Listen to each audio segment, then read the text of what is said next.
के उस कोर्स का वर्णन किया जिसकी शिक्षा श्री आनंद चंद्र प्रभु जी ने हमें नेपाल धाम से आकर के देनी आरंभ की। और जो लोग उस शिक्षा पर चले वो तत्व विजयी होकर के पूर्ण सिद्ध होकर के जंगलों में बैठ गए।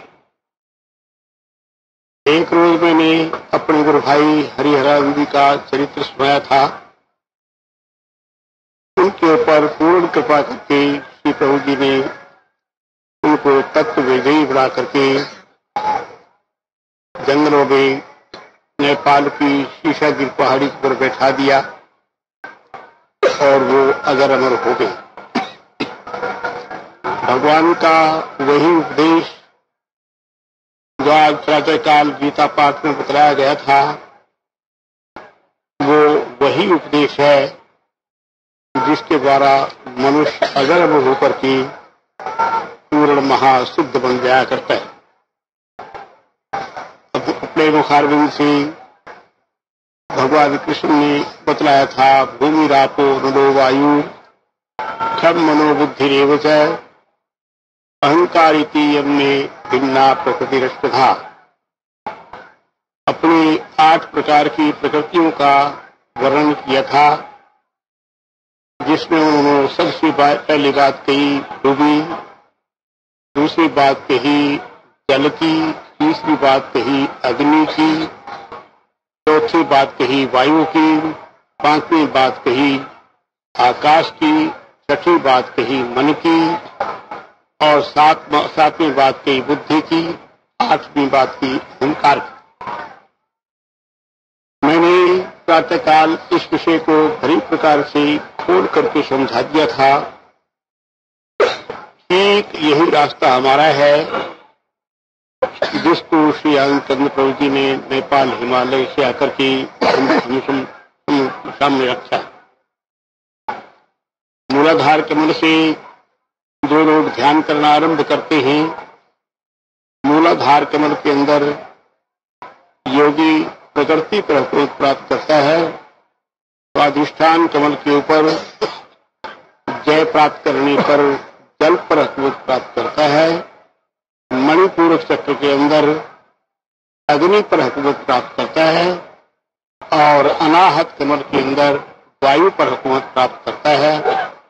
उसके बाद विशुद्ध कमल के अंदर आकाश पर और आज्ञा चक्र के अंदर मन पर और बुद्धि पर और सहस्त्रधर कमल के अंदर अश्वि प्रत्यय पर विजय प्राप्त किया करता है। उसी के बाद मनुष्य मुक्ति का अधिकारी बनता है। ये कोर्स भगवान श्री कृष्ण ने आज प्रातःकाल गीता के अंदर वर्णन करके बतलाया था और मैंने इसका व्याख्यान के अंदर स्पष्टीकरण किया था कि हमारा तुम्हारा रास्ता वही है। उसी रास्ते पर चल करके पूर्ण योग हो जाया करते हैं। ज्ञान विज्ञान तृप्तात्मा कूटस्थो विजितेन्द्रिय ये तुच्यते योगी समदुष्टाश्वकांचने जो से पूर्ण रूप से प्रकृति पर हुकूमत प्राप्त कर लेता है, पूर्ण रूपेण आत्म साक्षात्कार कर लेता है, वो युक्त योगी कहलाता है। अर्थात वो पूर्ण योगी है। उससे पहले योगी का दर्जा छोटा रहता है। पूर्ण युक्ता तभी प्राप्त किया था। अभी अभी हमारे ब्रह्मचारी ज्ञानीराम के मुख से तुम भगवान कृष्णचंद्र के चरित्र सुन रहे थे। चरित्र हृदयग्राही थे। मन उनकी ओर दौड़ दौड़ कर जा रहा था।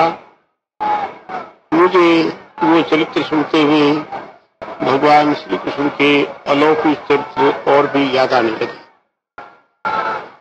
मैं आज के इस व्याख्यान के अंदर केवल एक बात समझा देना चाहता हूं और वो ये भगवान श्री कृष्ण का सारा जीवन योगमय था।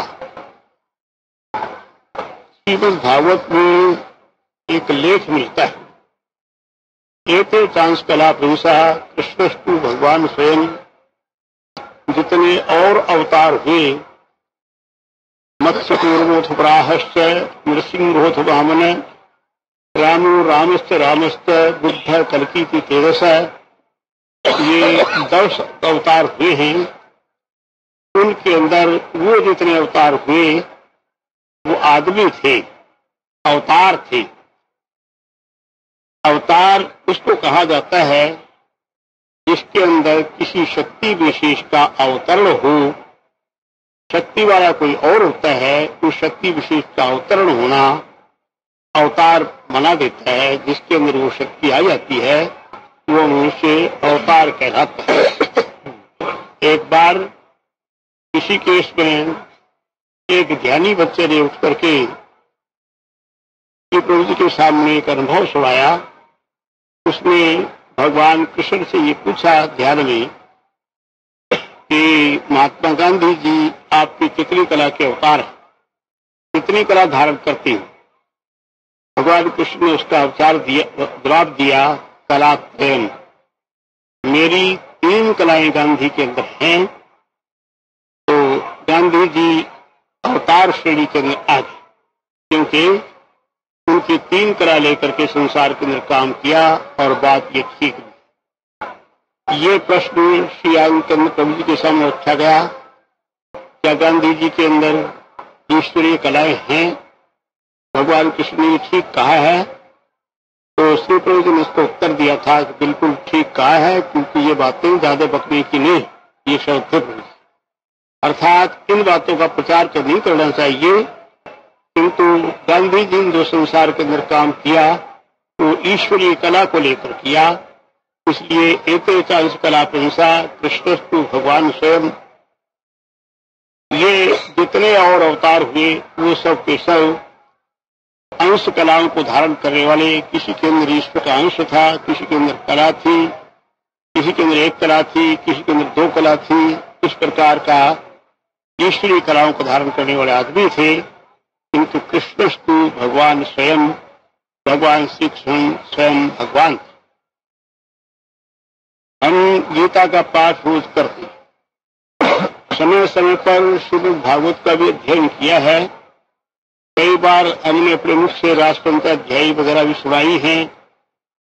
एक बात की विशेषता सब जगह है, गीता के अंदर भी भगवान ने जितना उपदेश दिया उन सब के अंदर योग की विशेषता समझाई, योग को श्रेष्ठ बतलाया। गीता में जहां पर दूसरे तीसरे अध्याय के अंदर प्रकरण आया और वहां पर ये समस्या आई कि योग श्रेष्ठ है या ज्ञान श्रेष्ठ है, भगवान श्री कृष्ण ने स्पष्ट कर दिया, एकम सांख्यम से योगम से यवेत्ति स वेत्ति पश्यति स पश्यति।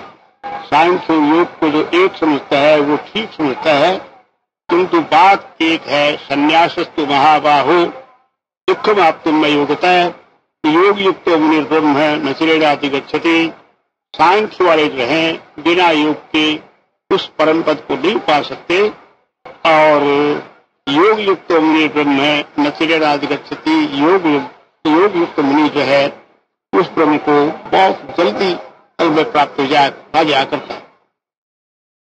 इसी प्रकार से जहां जहां भी वर्णन किया या भगवान श्री कृष्ण के जहां जहां नाम आए वहां पर केवल मात्र एक बात की विशेषता आई, उनको सभी जगह योगेश्वर, महायोगी आदि आदि नामों से संबोधित किया। भगवान ने गीता के अंदर तपस्वी को योगी, ज्ञानी को कर्मी को योगी, तस्माद योगी भव अर्जुन कह करके ये अर्जुन को आदेश दिया। अपने मुखारबिंद से कहा, अर्जुन योगी का दर्जा तपस्वियों से ज्यादा है, ज्ञानियों से ज्यादा है, कर्मकांडियों से ज्यादा है। इसलिए तस्माद योगी भव अर्जुन, इसलिए तू अर्जुन योगी बन। वेदेषु यज्ञेषु तपस्सु चैव दानेषु यत् पुण्यफलम् पुष्टम् अत्येति तत्सर्वमिदं विदित्वा योगी परम स्थानोपैति यज्ञम्। वेद में, यज्ञ में, तप में, दान में जितना पुण्य फल कहा गया है उन सब का उल्लंघन करके योगी आदि परम स्थान को प्राप्त हुआ करता है। तो ऐसा आदेश भगवान श्री कृष्णचंद्र ने कहा। उसके अतिरिक्त उनके अपने जीवन के अंदर स्थान स्थान पर योग टपकता है।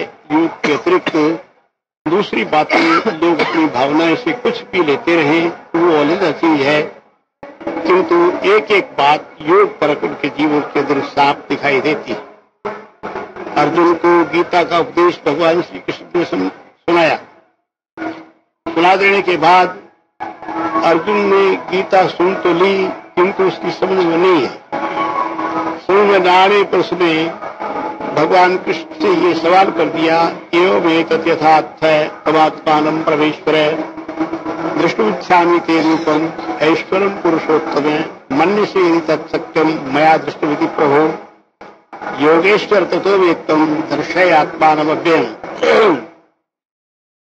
भगवान से अर्जुन ने कहा कि है प्रभु, है परमात्मा, जो कुछ आपने उपदेश दिया वो बिल्कुल ठीक है, किंतु मेरी संशय की निवृत्ति नहीं हुई। मैं आपके स्वरूप को देखना चाहता हूँ। योगेश्वर ततो वेत्तम दर्शय आत्मानमव्ययम्। ऐ योगेश्वर, इस कारण से मुझे तो अपने अव्यय स्वरूप को देखना। भगवान कृष्ण ने अर्जुन को जवाब दिया, अर्जुन तुम ठीक कह रहे हो, न तो माम शक्यसे द्रष्टुम मनेनैव चक्षुषा दिव्यम ददामि ते चक्षु पश्य मे योगमेश्वरम। अर्जुन, तुम मुझे अपनी आंखों से नहीं देख सकता चरम चक्षुओं से, इसलिए मैं तुम्हें दिव्य चक्षु देता हूँ। पश्य में योगमेश्वरम, मेरे यौगिक ऐश्वर्य को देखो। मैं तुम्हें एक एक शब्द बतला रहा हूँ।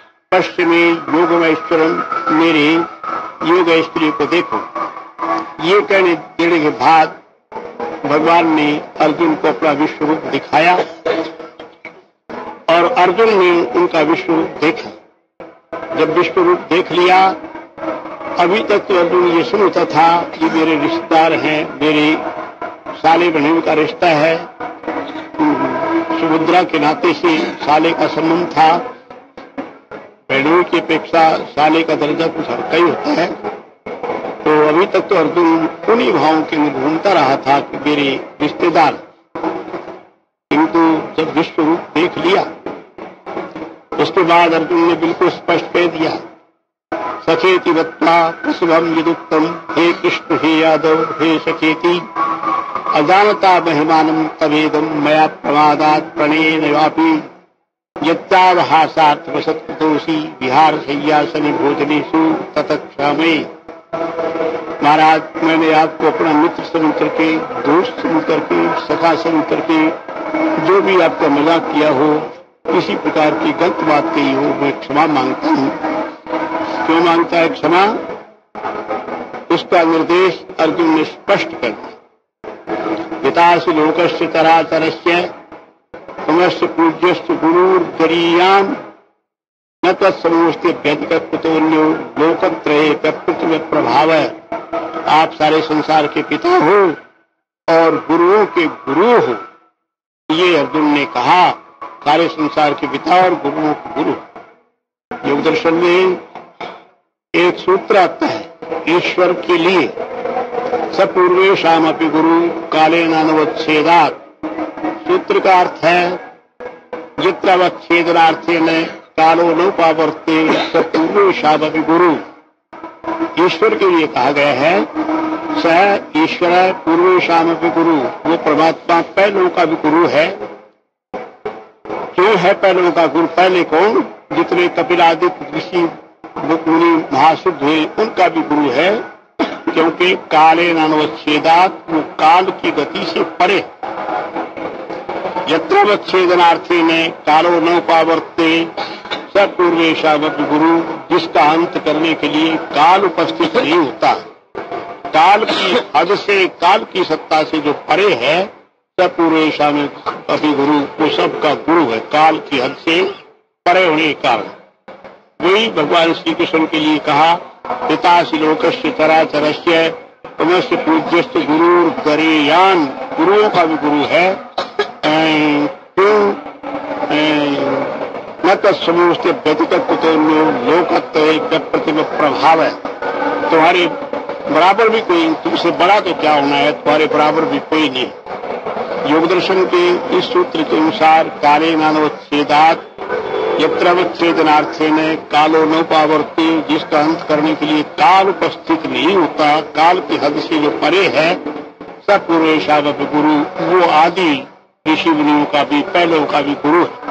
तो भगवान श्री कृष्ण के वाक्यों से और योग दर्शन के कथन से भगवान श्री कृष्ण का पूर्ण सद्गुरु तत्व होना भी ये निश्चित हो गया, बिल्कुल साबित हो गया। सुनादी भगवान श्री कृष्ण ने अर्जुन ने सवाल किया, आप कौन हैं, मुझे बतला दीजिए।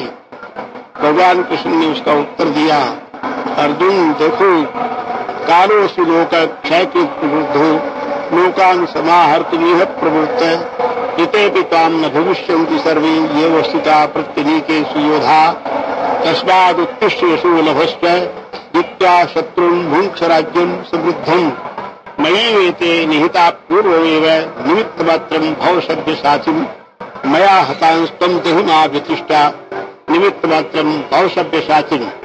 भगवान ने उसका उत्तर दिया, अर्जुन मैं काल हूँ और संसार को खाने के लिए आया हूँ। कालोस्मि लोक क्षयकृत प्रवृद्धो, संसार को नष्ट करने के लिए आया हूँ, इसलिए लोकान समाहृतमिह प्रवृत्ते पिताम न भविष्यन्ति सर्वे ये अवस्था प्रत्यनीके सुयोधा। जितने भी लड़ाई के अंदर योद्धा दिखलाई देते हैं अर्जुन, वो तू यदि नहीं भी लड़ेगा तो वो रह नहीं सकेंगे। इसलिए एष्पंत द्रोणंत जयद्रथं च करणम तथा अन्यानपि योध वीरान मया हतांस्त्वं देहिमा व्यतिष्ठा निमित्त मात्रं भव सभ्यसाचिन्। अर्जुन, कर्ण को, भीष्म को, द्रोणाचार्य को, ये सब मैंने मार दिए हैं, मेरे मारे वो किसी मार, निमित्त मात्रं भव सभ्यसाचिन्, तू बहाना मात्र बन जा। मया हतांस्त्वं देहि, मेरे मारे वो को तू मार। ऐसा भगवान ने अर्जुन को बतलाया और ये बतलाया काल रूप होकर के मैंने ये मयि वेते निहिता पूर्व में, ये सारे के सारे पहले मैंने मार दिए हैं, इसलिए मेरे मारे हुए को तू मार। अर्जुन को ऐसा उपदेश किया और उपदेश देने पर यथा तथा गीता सारी तुम सुनते हो, समय समय पर हम कहते भी चले जाएंगे। अर्जुन को अंत में तैयार कर दिया और वो लड़ाई करने लगा। युद्ध होता रहा, समय समय पर भगवान कृष्ण की लीलाएं साथ साथ होती रही। भीष्म पितामह ने लड़ाई के समय में प्रतिज्ञा करी, कल मैं भगवान श्री कृष्ण को शस्त्र उठवा दूंगा। लड़ाई होती रही, घमासान युद्ध मचा। भगवान श्री कृष्ण ने शस्त्र नहीं उठाया शाम तक। जब नहीं उठाया तो भीष्म पिता मन ही मन कहने लगा कि हे प्रभु, ऐ मेरी देव स्वामिन, आज तो आपने अपनी प्रतिज्ञा रख ली है, मेरी प्रतिज्ञा सुना दी। तो भगवान कृष्ण भीष्म के मनोभावों को देख करके हंस पड़े और हंस करके कहने लगे, ऐ अर्जुन, क्या एक बुड्ढे के पीछे पड़ा हुआ है, वो देख सब लोग क्या कर रहे हैं। अर्जुन का बुहारा घुरा दिया।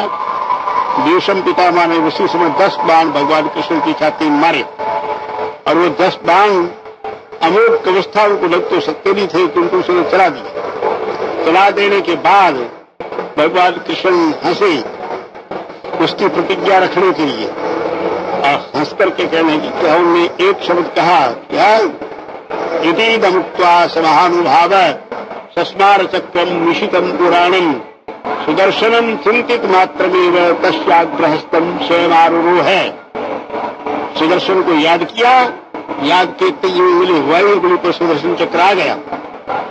जब सुदर्शन उंगली के ऊपर आ गया तो भीष्म पिता ने क्या किया, फिर आगे से भीष्म पिता ने अपनी बांध छोड़ दी, हाथ जोड़ कर खड़ा हो गया और खड़ा होने का लगा, यही पुंडरीकाक्षय, यही पुंडरीकाक्षय, पुंडरीकाक्ष, भगवान कृष्ण आओ आओ जल्दी आओ, मुझे बाल प्रहर से दासोस्मित उच्चारण है। नाथ आप मुझे मार दे, मैं आपका सेवक हूं, शस्त्र छोड़कर खड़ा हूं। भगवान कृष्ण हंस पड़े, उसको पीछे डाले। इसी प्रकार से महाभारत में जयद्रथ वध का प्रकरण आता है। अर्जुन ने प्रतिज्ञा की कल शाम तक मार डालूंगा जयद्रथ को, किंतु भगवान कृष्ण ने कहा अर्जुन तेरी प्रतिज्ञा बड़ी तेज कर ली, इतनी तेज प्रतिज्ञा नहीं करनी चाहिए थी। ये मैं मारा गया, क्रोध हमने उसको कोई देश विदेश में भेज दिया, तो अर्जुन ने क्रोध में कर दिया, कह दिया मैं मर जाऊंगा, जल करके मर जाऊंगा। घमासान युद्ध होता रहा, जयद्रथ अर्जुन से नहीं मारा गया। अंत में तैयारी कराई, उसका अभिमान भी तोड़ना जरूरी था, शमशान बना दिया, भीमसेन वगैरह लकड़ी चढ़ाने लगे। किंतु भगवान कृष्ण ने प्रेरणा की, योगी योगी में ये पैदा कर दिया, दिन था काफी, किंतु क्या किया, योगी योगी संयुक्त योगी नाम ईश्वरो हरि सृष्टे तम से कृष्ण ने गतोस्तमिति भास्कर है।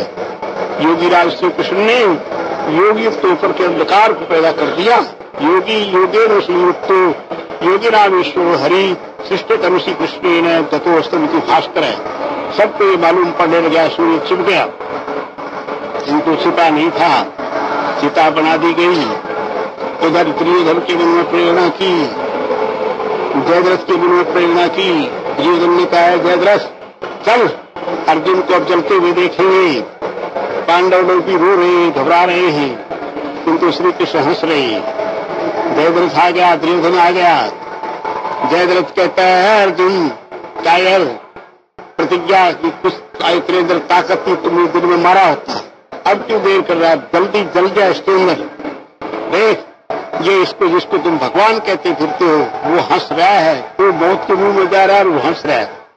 भगवान कृष्ण और हंसते ही अर्जुन चिता में बैठ जा, देर हो गई भाई, देर मत करे, और अपना गांडीव धनुष साथ में ले ले और अमोघ शक्ति उस पर लगा ले।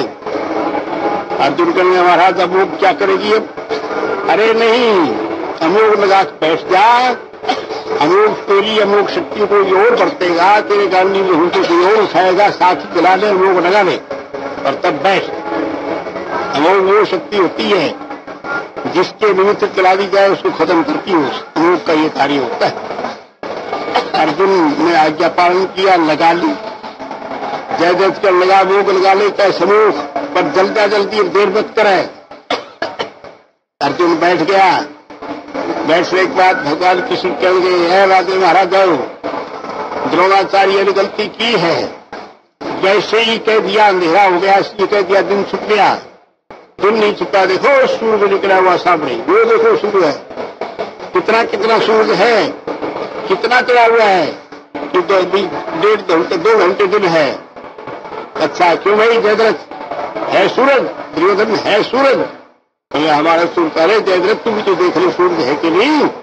उसने मुंह उठाया, भगवान ने कृष्ण ने कहा कि सहार इसको जल्दी, काट दिया साले का सिर, उसी वक्त काट दिया। तो काट करके अर्जुन से कहा अर्जुन इसके सिर को जमीन में मत गिरने देना, इसका पिता तर्पण कर रहा है बैठा हुआ, उसके हाथों में सिर रख दे। क्यों? उसके पिता का नाम था बृहद्रथ। बृहद्रथ ने अपने बेटे जयद्रथ को ये वरदान दिया था, धरण्याम मम पुत्रस्य पातयिष्यति यः तस्यापि श्रद्धा मूर्धा फलिष्यति में संशय। मेरे बेटे के सिर को जो जमीन में गिरा देगा, उसके सिर के भी 100 टुकड़े उसी वक्त हो जाएंगे। तो अर्जुन के 100 टुकड़े होने थे, जयद्रथ काट तो दिया था, जमीन में सिर गिर जाता तो अर्जुन का सिर फट जाता। किंतु भगवान कृष्ण कहते हैं इसका पिता संकल्प कर रहा है, सूर्य को अर्घ दे रहा है, उसके पिता के हाथों में रख दे सिर, अमोघ के लिए संकल्प कर दे। संकल्प कर दिया, बृहद्रथ के हाथों में जाकर सिर पड़ा जयद्रथ का। जयद्रथ को सिर को देखकर कर बेटा जयद्रथ, अरे अरे बेटा तू, अरे अरे अरे, ये कहते कहते उसके हाथों उसने वरदान दिया, उसकी सिर के 100 टुकड़े हो गए उसी से। इसी प्रकार से मैं बहुत लंबी बात नहीं बढ़ाना चाहता। महाभारत की लड़ाई के अंदर जगह जगह पर भगवान कृष्ण ने उनकी सहायता की तो ये लोग बचते रहे। करण के पास एक अमोघ शक्ति थी। अमोघ शक्ति का अर्थ ये जिसके निमित्त वो चलाई जाए वो मर जाता है।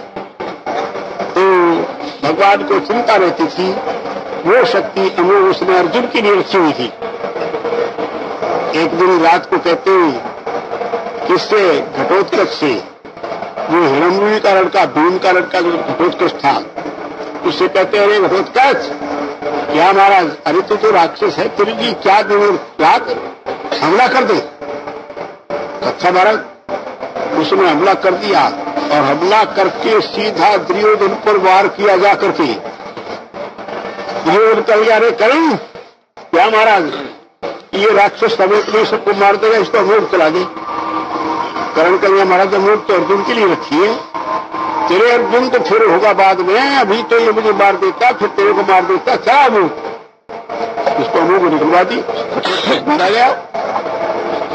भीमसेन वगैरह चिंता करने लगे, मेरा बेटा मारा गया। भगवान कृष्ण हंस रहे थे। भीम कहने लगे, महाराज ये क्या बात, आप हंस रहे हैं, हमारा बच्चा मारा गया। तो अरे तेरा बच्चा तो मारा गया, वो तो राक्षस था, उसको तो मैं ही कभी न कोई मार देता। तेरा भाई बच गया अर्जुन, आज अमोघ निकल गई, नहीं तो अर्जुन मारा जाता है। अर्जुन को बचा दिया। इसी प्रकार स्थान स्थान पर भगवान श्री कृष्ण ने पांडवों की रक्षा की। लड़ाई में जीत गए पांडव लोग। जीतने के बाद रोज भगवान कृष्ण रथ चलाते थे। अर्जुन के रथ से रोज भगवान कृष्ण नीचे उतर जाया करते थे पहले, फिर अर्जुन उतरता था बाद में, क्योंकि सारथी का काम है पहले उतर जाए। किंतु लड़ाई जब जीत गए उस दिन नहीं उतरे पहले। अर्जुन अपने मन के अंदर विचार कर रहा था, आज मैं रथ से नहीं उतरूंगा, आज तो महलों की रानी आएंगी, आरती करेंगी, मालाएं पहनाएंगी, क्योंकि मैं विजयी हुआ हूं, तब रथ से बाद में उतरूंगा। रोज भगवान कृष्ण उतर जाया करते थे पहले, उस दिन नहीं उतरे। अरे अर्जुन उतर नीचे। अर्जुन कहे, महाराज आप क्या कह रहे हैं, आज तो मैं विजेता हूं, आज तो महलों की रानी आएंगी, तेरे उतर जल्दी, इस रानी की इंतजार कर, उतर। उस दिन सारथी पड़ा नहीं किया, उतर नीचे। अर्जुन उतर गया, उतरते ही सारा रथ बाबा के जल गया। पहले अर्जुन उतर गया, फिर भगवान कृष्ण उतर गए। भगवान कृष्ण के उतरते ही सारा रथ एकदम जल गया। जो सारा जल गया कर गया, कुछ कर गया, भारत ये क्या हुआ, गंगा इसलिए तो हमने तुम्हें उतार दिया आज पहले, नहीं तो ये रथ चलता उसके हाथ तुम भी जल जाता साथ ही। कहीं महाराज ये क्या हुआ। तो अर्जुन ने भगवान कृष्ण को जवाब दिया कि अर्जुन अस्त्र बहुविधो दग्धा पूर्व में वाय अर्जुन मदधिष्ठित्वात् विशीर्ण परंतप इदानीं विशीर्णोऽयं दग्धो ब्रह्मास्त्र तेजसा मया विमुक्तः कौन्तेय त्वय्यद्युक्तकर्मणि। अर्जुन ये रथ बड़े बड़े अस्त्रों की आग से पहले ही जला हुआ था, किंतु मैं इसमें बैठा रहता था, इसलिए जलता नहीं था। आज क्योंकि तू जीत गया इसलिए मैंने इस रथ को छोड़ दिया, इसलिए जल गया, और तू बैठा रहता तू भी जल जाता। अर्जुन की आंख खुल गई। उधर तुम्हें मालूम है एक राजा आया था बब्रुवाहन उसका नाम था, वो लड़ाई के में 3 बाण लिए घूमता रहा। भगवान कृष्ण ने कहा अर्जुन इस पर काबू कर ले, नहीं तो 3 बाणों खात्मा कर देगा सबका। कहे महाराज इसके बाणों में 3 क्या ताकत, 1 बाण में सबको नाश कर देगा ये। कहे कैसे जानू इस बात को, इसके जानने का तरीका ये है ब्राह्मण बनतु और अब भी ब्राह्मण बनतु। ब्राह्मण बन से कहो महाराज इस बाणों से आप क्या करेंगे। ब्राह्मण बन करके उससे पूछा महाराज इन 3 बाणों से आप क्या करोगे। भगवान कृष्ण ने कहा अर्जुन इस पर काबू कर ले, नहीं तो 3 बाणों खात्मा कर देगा सबका। कहेंगे महाराज इसके बाणों में 3 क्या ताकत, 1 बाण में सबको नाश कर देगा ये। कहेंगे कैसे जानू इस बात को, इसके जानने का तरीका ये है ब्राह्मण बनतु और अब भी ब्राह्मण बनतु। ब्राह्मण बन से कहो महाराज इस बाणों से आप क्या करेंगे। ब्राह्मण बन करके उससे पूछा महाराज इन 3 बाणों से आप क्या करोगे इतनी बड़ी लड़ाई से। तो बब्रुवाहन कहता है हे ब्राह्मणों मुझे 3 बाण प्रयोग नहीं करने, 1 बाण से नाश कर दूंगा। क्या कैसे ये बतलाऊं। देखो मैं नमूना दिखाता हूं। 1 बाण छोड़ दिया, सबके तिलक लग गए, सबको एक कृष्ण चंद्र को छोड़ कर सबको तिलक लग गए। जिस जिसके तिलक लगे हैं उन सबको मैं इसी बाण से मार दूंगा। तो अच्छा बाण, इस बाण में इतनी ताकत है। भगवान कृष्ण कहेंगे इसको करो काबू में पहले, नहीं तो ये सब का नाश एक ही बाण में कर देगा। पूछा है महाराज आप किसकी ओर होंगे। जो हार जाएगा उसकी ओर होंगे। भगवान कृष्ण के लिए सुन लिया। कदाचित कौरव हार गए तो उनकी ओर भी तुम्हारा नाश करेगा, और कदाचित किसी प्रकार से तुम हार गए तुम्हारी ओर करके उनका सब नाश करेगा। इसलिए हारेंगे तो वही लोग, उनकी ओर करके तुम्हारे नाश के लिए ये बाण। महाराज क्या करें कि बस क्या कर लेगा, कुछ तरीका नहीं। एक टीका है कि भाई भिक्षा मांगो और ब्राह्मण बन करके मांगो भिक्षा। अर्जुन बन गए पंडित जी, तिलक लगा लिया, पहन ली, उगले दुपट्टा डाल लिया। उधर छोटे पंडित जी भगवान कृष्ण बन गए पिछली तरफ। नारायण नारायण महाराज बब्रुवाहन की जय, जय हो बब्रुवाहन की। बब्रुवाहन लड़ गए हे ब्राह्मणों आओ क्या चाहिए। महाराज क्या चाहिए, ब्राह्मण तो भिक्षा मांगते हैं, भिक्षा की जरूरत है। अच्छा है ब्राह्मणों मांगो क्या भिक्षा, जो को वो ही दिया जाएगा। अब आगे वाले पंडित जी बोले, लंबे से थे अर्जुन, लंबे पंडित जी बोले पिछले पंडित जी ने सिखा दिया था। अगले बोले तो अगले ही पंडित जी, पिछले पंडित जी ने सिखा।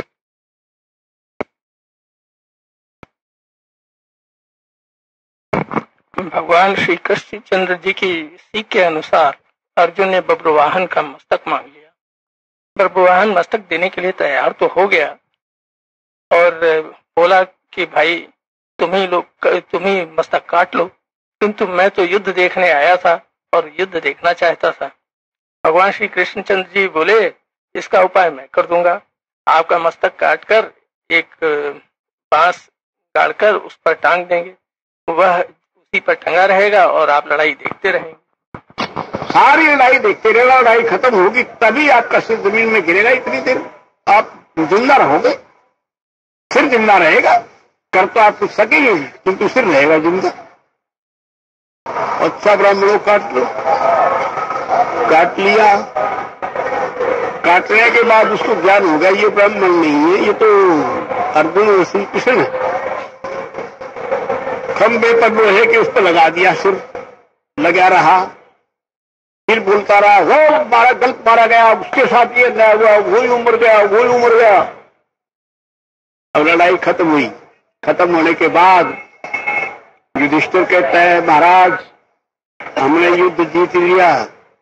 कहे नहीं, गेम कर गया। नहीं कैसे, कंधारी के सारे लड़के मैंने मारे कि नहीं, वो दूसरा चला नकुल सहदेव का भी अपने मारे कि नहीं, बिल्कुल नहीं मारे। अर्जुन कहने लगा महाराज मैंने मारे सारे, मैंने लड़ाई जीती। सिर कह नहीं, किसने जीती, किसने मारे फिर ये। तो सिर कहता है अर्जुन वो जो छोटे पंडित जी बने हुए थे वो मोर मुकुट पीताम्बरधारी सबको खाता फिरा है, उसने मारे सारे, तुम लोगों ने कोई नहीं मारा एक भी। वही भगवान ने कहा गीता के अंदर कालोस्मि लोका क्षय कृष्ण लोकान समाह तुम यह प्रवृत्त ऋते पिताम न भविष्यन्ति सर्वे ये अवस्थिता प्रत्येकेषु योधा तस्मादुत्तिष्ठेषु नभस्व जित्वा शत्रुन् भुङ्क्ष राज्यं सुवृद्धम् द्रवणन्त भीष्मन्त जयद्रथञ्च कर्णं तथा अन्यानपि योध वीरान् मया हतांस्त्वं दहिमा व्यतिष्ठा निमित्त मात्रम भव सब पिशाचिन।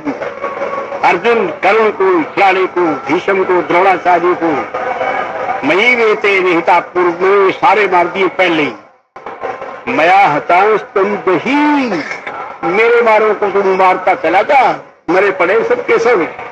मया हतांश तुम दही मां वशिष्ठा, चिंता मत कर, युद्धस्थ जेतासी रणें समत्रान। तू लड़, तू जीतेगा, तू मारेगा इनको सब। मयि वेते निहिता पूर्व वेग, मेरे महाराज वो गुरुवान ने कह दिया, वो अगले बड़े छोटे पंडित जी जो तुम्हारे साथ थे अर्जुन, तुम तो बड़े पंडित जी बने थे, उसको तुम्हें पहचान नहीं सका, किंतु अब मुझे तुम पंडित जी ने दिव्य दृष्टि दे रखी, अब मैंने पहचान लिया। तू अर्जुन था, वो कृष्णचंद्र गए थे जब मुझसे भीख मांगी थी सिर काटने की, वो खाता फिरा सबको, सब उसने काया खाए हैं, काल बन करके वो आया, उसने सारे खाए हैं। तो खैर मेरी मन के अंदर तरंग आई, मेरे अंदर भाव केवल मात्र एक आया, वो ये जगह जगह भगवान श्री कृष्ण की जहां जहां नाम आया उनका, उनको कोई और संबोधन नहीं कहा गया, उनको जगह जगह पर योगेश्वर, महायोगी, योगीराज, योगेश्वर, ये उनके नाम हर जगह आए। और उनकी हर लीला के अंदर सब जगह ब्रज लीलाओं के जो भी योगी योग वहां जहर पी करके उसका पानी का गाली देगा, ग्वाल बाल मर गए। भगवान कृष्ण ने बाद में देखे क्या लिखा श्रीमद् भागवत में, तान वीक्ष तथा भूतान कृष्णो योगेश्वरेश्वर ईक्षया अमृत वर्षण्या स्वनाथान संजीवयत। उन सब मरे हुए ग्वाल बालों को देख करके अमृत बरसाने वाली अपनी उस योग योगेश्वर ने अमृत बरसाने वाली अपनी आंखों से देख करके सबको जिंदा कर दिया। श्री प्रभु जी एक बार मुरादाबाद गए, हमारी बहन थी रुक्मिणी देवी, गुरु बहन, उसने अपने मकान का पिछला हिस्सा दिखलाया कि प्रभु जी यहाँ कुछ व्याध आए हैं, आप दृष्टि डालो। अब तो हमारी बहन जी रही नहीं, उनके बच्चे ये शिवनारायण यहाँ आए हुए हैं।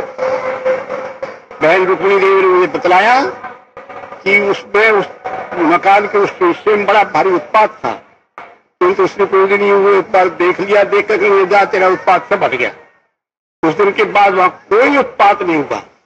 योगी योगे संयुक्त योगी नाम ईश्वरो हरि, योग के परमेश्वर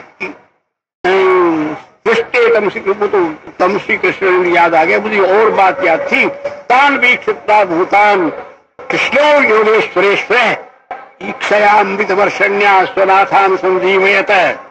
अमृत बरसाने वाली अपनी आंखों से देख करके सारे मरे हुए ग्वाल वालों को चिंता कर दिया। यूं देखे सब जीगे, आग लग गई ब्रज में, ब्रजवानी रोने लगे, किंतु क्या हुआ, तथे अर्जुन भगवान श्री कृष्ण ने कहा आंखें बंद करो तुम अपनी। तथे टीताक्षेषु भगवान अग्निमुद्वणम पीता मुखेन तान कृच्छाद योगाधीशो विमोचयत। सारी आग को यूं करके पी गए, योग के अधीश्वर श्री कृष्ण ने सब ब्रजवासियों को जिंदा कर दिया। तो मुझे ये ज्ञानी राम के भजन दो कृष्ण लीलाओं के हैं, ये मेरे मन को बड़ा खींच लेते हैं। तो मुझे भगवान कृष्ण के चरित्र याद आने लगे अपने आप सारे। तो महत्व की बात केवल मात्र एक है, श्री कृष्ण के जितने अवतार और हुए एते चांस कलापुरुषा, वो तो आदमी थे सब। कृष्णस्तु भगवान स्वयं, कृष्ण भगवान थे, इसलिए उनको जगह जगह योगेश्वर, महायोगी। द्रौपदी पर आपत्ति पड़ी, तीन उसके खींचने लगे दुशासन। द्रौपदी ने क्या बता, कृष्ण कृष्ण महायोगी, कृष्ण गोपी जनप्रिय, कौरवारणम निमग्नम माम किन्न पश्य केशव। ऐ महायोगी कृष्ण, ऐ कृष्ण कृष्ण कृष्ण महायोगी, ऐ महायोगी कृष्ण, ऐ गोपियों के प्यारे कृष्ण, कौरवारणम निमग्नम माम किन्न पश्यसी। कौरवों के समुद्र में डूबते हुए तुम मुझे देख नहीं रहे। उसने देख नहीं रहे कहा, उधर ही लाखों चीर पड़ गए। दुशासन की शादी की ऐसी तैसी होगी, करता रहा, कुछ नहीं बना उसके। तो इसलिए परम योगेश्वर के भजन थे। ये आदि महायोगी भगवान श्री कृष्ण थे। उनके चरणों का चिंतन करो और देखो, जैसा आज सवेरे भगवान कृष्ण का उपदेश आया था उसके अनुसार सब योगाभ्यास में बैठ जा करो। प्रभु जी की कृपा बरसती रहती है। प्रभु जी का स्वरूप तो तुम्हारे सामने है।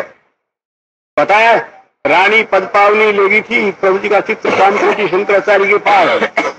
वो कोई हमारे शिष्य थोड़े थे, किंतु ज्ञानी थे, अंतर्दृष्टा थे। रानी पद्मावती पूछा, ये मेरे दादा गुरु का चित्र है, इसके अंदर क्या शक्ति है?